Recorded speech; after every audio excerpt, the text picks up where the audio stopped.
बच्चों last time पर हमने क्वेश्चन नंबर 4 सॉल्व किया था, थर्ड वाला सॉल्व किया था, फोर्थ होमवर्क दिया था, फिफ्थ हम नहीं करने वाले हैं। सिक्स क्वेश्चन हमें सॉल्व करना है। X varies directly as y and x equal to 80 when y is 100।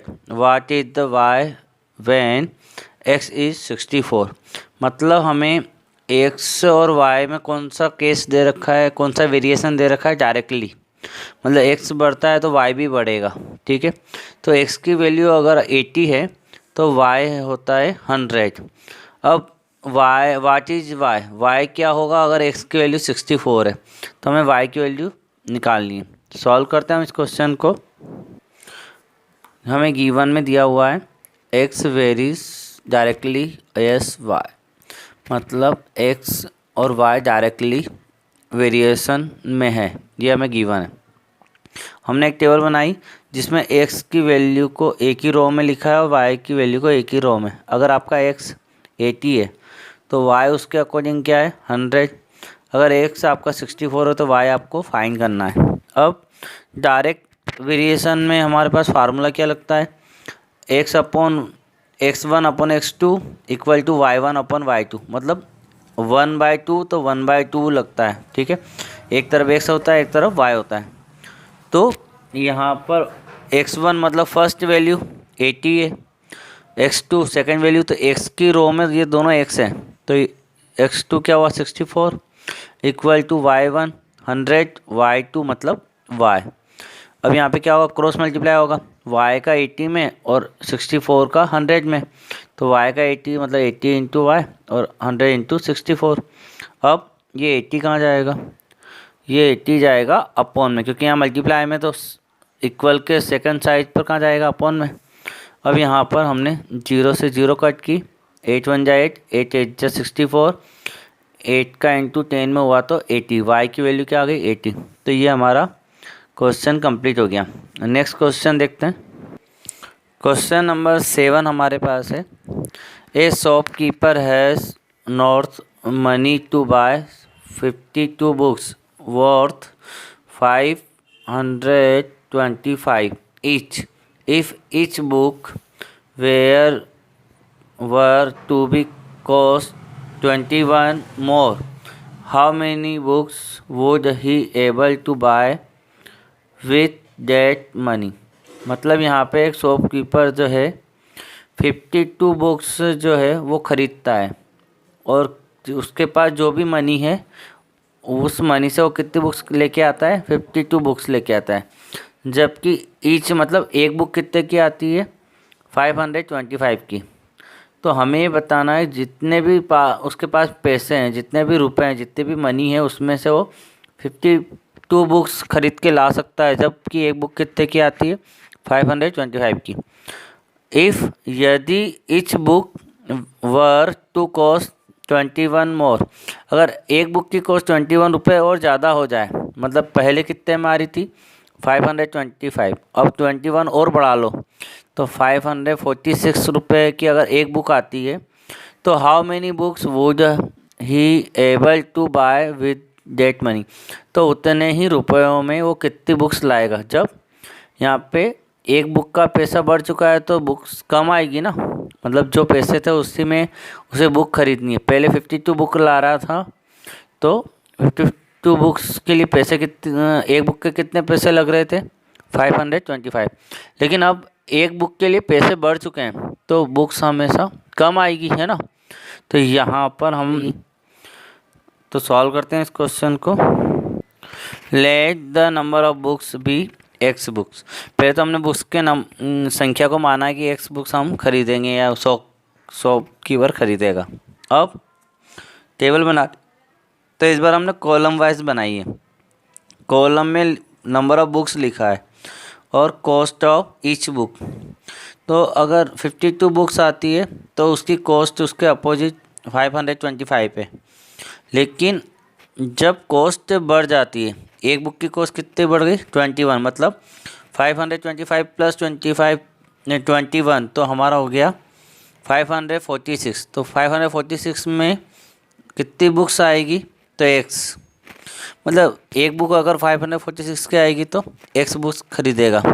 तो यहाँ पर आप देख रहे हो कि जो शॉपकीपर उसके पास पैसे फिक्स है ना, लेकिन फिक्स पैसों में अगर एक बुक कम रुपए में आती है तो ज़्यादा बुक खरीदता है, अगर एक बुक ज़्यादा रुपए में आएगी तो कम बुक खरीदेगा। तो यहाँ पे एक चीज़ बढ़ रही है, एक बुक की कॉस्ट बढ़ रही है तो नंबर ऑफ बुक्स क्या होगी, कम हो जाएगी। ठीक है, तो एक चीज़ बढ़ रही है और दूसरी चीज़ कम हो रही है, तो यहाँ पे इनवर्स वेरिएशन है। तो इनवर्स वेरिएशन का जो क्वेश्चन होता है, it is case of inverse variation, वहाँ पे फार्मूला क्या होगा, x1/x2 तो रहेगा, लेकिन ये y1/y2 की जगह पर y2/y1, मतलब 1/2 जो x1 की वैल्यू है वो इनवर्स हो जाएगी, उल्टी हो जाएगी y2/y1। पहले अगर आपने देखा होगा तो डायरेक्ट वाले में हमने जो फार्मूला यूज़ किया था, डायरेक्ट वाले में उसमें सीक्वेंस x1/x2 y1/y2, तो यहाँ पे y1 और y2 सीक्वेंस में जैसा x है वैसा ही y है। लेकिन इनवर्स वाले में अगर आप देखोगे तो x1/x2 है तो y1 उसका इनवर्स उल्टा हो जाएगा y2/y1। अब x1 क्या है 52, x2 क्या है x, y2 क्या है सेकंड वाला है ना, y2 होगा हमारा 546 और y1 क्या है 525। अब इस 525 का इंटू किस में हुआ 52 में, x का मल्टीप्लाई किस में हुआ 546 में। अब आपको x की वैल्यू निकालनी है तो 546 क्या होगा अपॉन में आएगा, क्योंकि मल्टीप्लाई में है तो ये इक्वल के अदर साइड पर अपॉन में आएगा। अब यहाँ पे हम कट करेंगे तो हम किस से कट करेंगे, तो हम 26 से कट करेंगे। 26 2 जा 52, 2 टाइम, फिर यहाँ पे 2 बचा, 26 1 जा 26 और 26 2 जा 52, और उसके बाद 2 और 525 का मल्टीप्लाई यहाँ पे लिखा और नीचे बचा 21। अब 21 की टेबल से कट किया, 21 1 जा 21, 21 2 जा 42, तो 42 तो यहाँ पे 10 बचा और 5 105, तो 21 5 जा 105, तो 5 टाइम 25 में 2 का मल्टीप्लाई किया तो x की वैल्यू आ गई 50। मतलब हम 50 बुक्स ला सकते हैं या शॉपकीपर 50 बुक्स खरीद के लाएगा। तो therefore number of books equal to 50 books. तो ये हमारा कंप्लीट हो गया है क्वेश्चन। नेक्स्ट क्वेश्चन सॉल्व करते हैं। क्वेश्चन नंबर 8 हमारे पास है, a worker is paid ₹600 for 8 days work, if he works for 20 days how much will he get.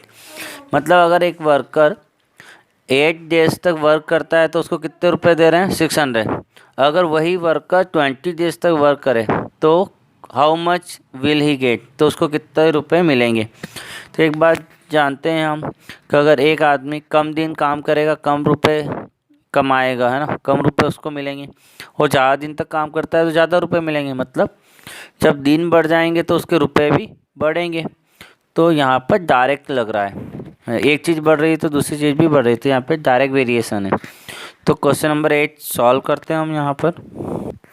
तो यहाँ पर हम सबसे पहले मान लेते हैं let the worker get money be ₹X, माना कि वर्कर को जो मनी मिलेगी वो क्या है ₹X। अब हमने एक टेबल बनाई जिसमें एक तरफ डेज लिखे एक तरफ मनी। 8 days तक काम करता है तो 600 रुपीज़ उसको मिलते हैं। ठीक है, तो ये हुए हमारे 8 days के लिए। अगर वो वर्कर 20 days तक काम करेगा तो उसको ₹X मिलेंगे, वो हमें निकालना। तो यहाँ पे डायरेक्ट वेरिएशन है, क्योंकि जब दिन बढ़ जाते हैं तो उसके रुपए भी बढ़ेंगे, ज़्यादा दिन तक काम करेगा तो रुपए भी ज़्यादा बढ़ेंगे। तो it is case of direct variation. अब डायरेक्ट वेरिएशन का फार्मूला लगाएंगे हम, x1/x2 इक्वल टू y1/y2, जैसा x है वैसा ही y भी रहेगा। अब यहाँ पर 8/20, क्योंकि x हमने ये माना है तो x1 ये और x2 ये, क्योंकि डेज जो रहेगा वो x है और मनी है जो y है। तो 8/20 इक्वल होगा 600/x। जिस तरीके से y1 हमारा ये हुआ 600, पहली कंडीशन के लिए दोनों ही 1 1 है, x1 और y1। सेकंड कंडीशन के लिए दोनों ही 2 है, x2 और y2। तो 600 अपॉन एक्स क्रॉस मल्टीप्लाई हुआ तो x का 8 के साथ, तो x इंटू 8 और 600 का 20 के साथ। अब ये 8 है ना इक्वल के, तो सेकंड तरफ जाएंगे तो अपॉन में, क्योंकि यहाँ मल्टीप्लाई में अपॉन में 8। अब यहाँ पे 2 से कट किया, 2 4 जा 8 और 2 से कट किया 2 10 जा 20, फिर 2 2 जा 4, 2 5 जा 10, फिर 2 1 जा 2 और 2 3 जा 6 और 2 0, मतलब 300 में 5 का मल्टीप्लाई किया तो x की वैल्यू आई हमारी 1500। It means therefore the worker get money is ₹1500। तो वर्कर को कितने रुपए मिलेंगे? 1500। तो ये हमारा क्वेश्चन नंबर 8 कंप्लीट हो गया। नेक्स्ट क्वेश्चन देखते हैं, question number 9। A car is traveling 50 kilometre in 1 hour, how much distance would it travel in 12 minute. तो यहाँ पर एक कार ट्रेवल कर रही है 50 किलोमीटर 1 आवर में, तो कितनी डिस्टेंस वो जाएगी जब वो कार 12 मिनट तक ट्रेवल करे। तो एक बात हम जानते हैं, जब ज़्यादा समय तक कार जाएगी तो ज़्यादा दूर जाएगी और कम समय तक कार जाएगी तो कम दूर जाएगी, है ना, अगर एक ही स्पीड में वो चलती रहे तो यहाँ पर एक चीज़ अगर कम हो रही है तो दूसरी चीज़ भी कम होगी, क्योंकि 1 आवर से 12 मिनट, तो हम जानते हैं 1 आवर में 60 मिनट होते हैं, 60 मिनट से 12 कम हो गए तो दूरी भी कम हो जाएगी, तो दोनों चीज़ कम हो रही है, मतलब यहाँ पे डायरेक्ट वेरिएशन है। तो क्वेश्चन नंबर 9 सॉल्व करते हैं। लेट, सबसे पहली लाइन आएगी हमारी लेट वाली, let the distance travel by car in 12 minute be x kilometre. हमने माना कि जो कार है वो let the distance travel by car in 12 minute be x kilometre, car जो है वो 12 मिनट में कितना जाती है? x kilometre. तो ये लेट वाली लाइन हो गई। अब टेबल बनाएंगे तो एक तरफ डिस्टेंस आएगी और एक तरफ टाइम। तो अगर 50 किलोमीटर जाती है तो 1 आवर मतलब कि 60 मिनट। अब आवर को हमने मिनट में कन्वर्ट क्यों किया? क्योंकि सेकंड टाइम हमें मिनट में दे रखा है, तो दोनों ही सेम यूनिट में होना कंपलसरी है, ठीक है। तो x किलोमीटर कितने में, तो यहाँ पे 12 मिनट में वो x किलोमीटर जाएगी। If it is case of direct variation, तो फार्मूला लिखा हमने x1 upon x2 y1 upon y2। तो x1 कितना है? 50 अपॉन x, x2 हमारा x हो गया क्योंकि डिस्टेंस में x1 x2, y1 y2 मतलब 60 अपॉन 12। अब क्रॉस मल्टीप्लाई हुआ तो 50 का इंटू 12 से और 60 का इंटू x से। अब x की वैल्यू निकालनी है तो x के साथ जो 60 है वो अपॉन में जाएगा, तो x equal to 50 into 12 upon 60। 12 1 जा 12, 12 5 जा 60, 5 1 जा 5, 5 10 जा 50, तो 10 मीन्स x की वैल्यू 10 किलोमीटर आई है, तो therefore the distance equal to 10 kilometre. तो कार जो ट्रेवल करेगी वो 10 किलोमीटर तक जाएगी 12 मिनट में। ये हमारा क्वेश्चन कंप्लीट हुआ। नेक्स्ट क्वेश्चन सॉल्व करते हैं, क्वेश्चन नंबर 10। क्वेश्चन नंबर 10 हमारे पास है, a hostel of 500 boys has provisions for 4 days। If the provision were continued for 20 days, how many students have gone out of the hostel? मतलब कि अगर 500 boys एक hostel में हैं तो उनके लिए 4 days का प्रोविज़न है, ठीक है, मतलब 4 days के लिए उनके लिए अवेलेबल है खाना वगैरह। और अगर वो 20 दिन तक प्रोवाइड करते रहें हॉस्टल वाले, तो इसका मतलब है कितने स्टूडेंट चले गए हैं, गोन आउट द हॉस्टल, हॉस्टल से चले गए। मतलब अगर 500 स्टूडेंट पूरे अगर हॉस्टल में रहेंगे तो 4 days का खाना अवेलेबल है, लेकिन प्रोविज़न अगर 20 दिन तक चलता है, इसका मतलब कितने स्टूडेंट कम हो चुके हैं, ठीक, कितने स्टूडेंट जा चुके हैं। तो हम सॉल्व करते हैं इस क्वेश्चन को। क्वेश्चन नंबर 10 में let the number of student have provision for 20 days be x। मतलब माना कि नंबर ऑफ स्टूडेंट्स होंगे हॉस्टल में जिनका प्रोविज़न कितने दिन तक चलता है, 20 दिन तक, वो क्या है? x। उन स्टूडेंट की संख्या हमने x मानी। अब एक बात ये है कि अगर हॉस्टल में 500 स्टूडेंट्स है तो उनके लिए 4 डेज तक का प्रोविज़न है, मतलब 4 डेज तक का खाना अवेलेबल है। अगर 20 दिन तक खाना चलेगा तो नंबर ऑफ़ स्टूडेंट्स क्या होंगे, कम हो जाएंगे ना। अगर ज़्यादा स्टूडेंट होंगे तो खाना कम दिन तक चलेगा, क्योंकि जो राशन वगैरह जो भी अवेलेबल फैसिलिटी है वो 4 डेज में ख़त्म हो जाएगी। लेकिन अगर नंबर ऑफ़ स्टूडेंट्स कम हो जाएंगे तो वो फैसिलिटी ज़्यादा दिन तक चलेगी। तो एक चीज़ बढ़ रही है तो दूसरी चीज़ कम होनी चाहिए, है ना। तो यहाँ पे इनवर्स वेरिएशन है। तो इनवर्स वेरिएशन है तो यहाँ पर फार्मूला लगेगा हमारा x1/x2 = y2/y1। ये y की रेशो क्या होगा, इनवर्स हो जाएगा, उल्टा हो जाएगा। तो 500/x = 20/5, तो सॉरी 4, तो 4 1 जा 4, 4 5 जा 20, तो 5 आए। अब यहाँ पे क्रॉस मल्टीप्लाई करेंगे तो 1 का मल्टीप्लाई तो 500 में होगा और x का मल्टीप्लाई 5 में होगा। तो x का जब 5 में हुआ तो 5x और 1 का 500 में तो 500। अब ये 5 अपॉन में जाएगा क्योंकि x के साथ किस में है, ये मल्टीप्लाई में है। तो ये मल्टीप्लाई में है तो ये कहाँ जाएगा, अपॉन में जाएगा। तो x की वैल्यू क्या आ गई, 500/5। तो x = क्या है, 100। मतलब हॉस्टल में कितने स्टूडेंट्स अवेलेबल हैं, 100। तो जब 100 है तो कितने स्टूडेंट चले गए, तो हम लिखेंगे number of student have gone out of hostel. माना कि कितने स्टूडेंट गए हैं, तो 500 होने चाहिए, तो उसमें से अभी कितने अवेलेबल है, 100, क्योंकि 100 स्टूडेंट के लिए 20 दिन का प्रोविज़न हमारे पास है। तो 500 में से 100 माइनस करेंगे तो 400 स्टूडेंट गो आउट, मतलब कि चले गए हैं हॉस्टल से, ठीक है। तो हमारा आंसर आ चुका है, therefore number of student have gone out of hostel 400 student. तो ये हमारा क्वेश्चन कंप्लीट हो गया है।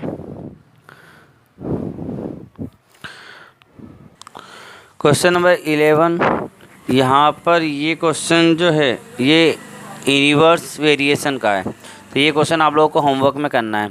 ये बिल्कुल 10 जैसा ही क्वेश्चन है, बस इसमें अंतर क्या है कि आपको स्पीड निकालनी है, ठीक है। यहाँ पर what should be average speed क्या होगी वो निकालनी है। जैसे कोई कार है 30 मिनट में जो डिस्टेंस कवर करती है किसी स्पीड से 60 km/h से, वही सेम डिस्टेंस उसको 20 मिनट में जाना है। मतलब आप मिनट में अगर उसको जाना हो, कम समय में जाना हो, तो क्या होगा, आपकी स्पीड बढ़ानी पड़ेगी ना। तो एक चीज़ है यहाँ पे टाइम कम हो रहा है तो स्पीड क्या होगी, बढ़ेगी। तो इनवर्स वेरिएशन है, तो आप इसको सॉल्व कीजिएगा। तो नई एक्सरसाइज हम नेक्स्ट वीडियो में डिस्कस करेंगे। Thank you.